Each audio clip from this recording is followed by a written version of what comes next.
Hey, it's Justin, and on this episode of Casual Fridays, we're counting down our top 5 Mustangs of all time. Before we get started, be sure to like and subscribe so you don't miss out on our latest videos. And also drop a comment and tell us how awesome our list is, or if we totally suck and don't know what we're talking about. The Ford Mustang makes its model year debut in 1964, so in 2024, it's the 60th anniversary. The perfect time to look back on the top Mustangs. At number 5, the Foxes are coming out to play, and there certainly have been more powerful Mustangs, and better looking ones if you ask some people. But you can't underplay the role of the 1987 Mustang 5-liter in getting Ford's legendary pony car back on track as a desirable performance vehicle.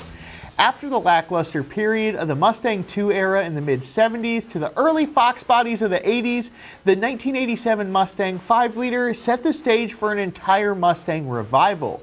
And for that, the 1987 Mustang 5-liter lands number 5 on our list. Of course, the Fox body platform had been around for years before 1987 models hit the street. Following the Mustang II run from 74 to 78, the Fox body was first offered in the 1979 model year and received minor tweaks in the years leading up to 1987. By the mid-1980s, sales were slumping badly, and Ford execs seriously toyed with the idea of converting Mustangs into a front-wheel drive vehicle. Thank God they didn't do that. Enter the 1987 Mustang 5-liter. Featuring a 302 cubic inch engine, the Mustang had new cylinder heads and induction, which allowed the engine to breathe better and produce an additional 25 horsepower. In 1987, it launched an entire movement. The increased performance of the new 5-liter inspired the automotive aftermarket to develop an avalanche of new performance parts for the Fox body. The attainable and reasonably priced Fox bodies became a popular choice for a whole new generation of American performance fanatics looking for affordable hop-up candidates. And with that, the 5-liter Mustang movement was born. At number 4, we chose the 2013 Shelby GT500. Now, we're all suckers for the gorgeous old bodies in the 1960s and 70s, but you can't ignore what the 2013 Shelby GT500 brought to the table. It delivered a whopping 662 horsepower with 631 foot-pounds of torque. Plus, the car had a top speed of over 200 miles an hour. But the most incredible part is you could get all these features for about 60 grand, and in many cases, that's half of what you'd expect for such a high-performance vehicle of this caliber. If you're a fan of the number 3 Mustang on our list of all-time greats, you can kind of thank Mopar. Truth is, there's plenty of credit to go around for the 1969 Boss 429 Mustangs, but the driving factor was the pursuit of speed and competition with Chrysler's 426 Hemi engine. Ford was looking to develop a hemispherical engine that could compete with the 426 Elephant, which was highly successful in NASCAR's then Grand National Division. The end result was one of the rarest and most valued muscle cars of all time, the Boss 429 Mustang. The 1969 Mustang Boss 429 cars were powered by Ford's new 429 cubic inch engine, which featured hemispherical combustion chambers.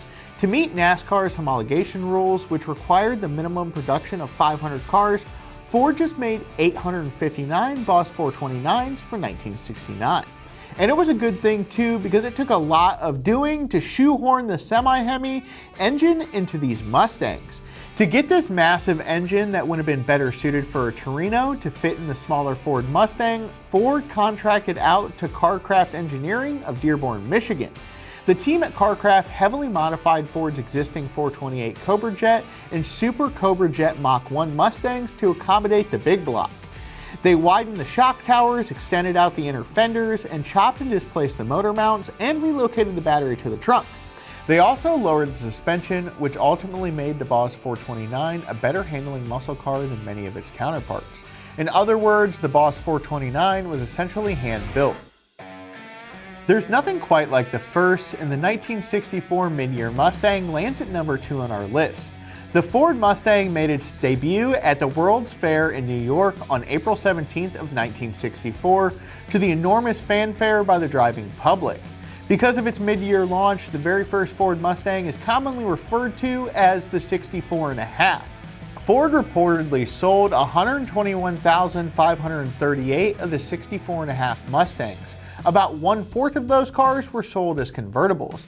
Including its 1965 models, Ford sold 418,000 Mustangs in the first calendar year. Auto industry legend Lee Iacocca dreamed up the Ford Mustang in 1961.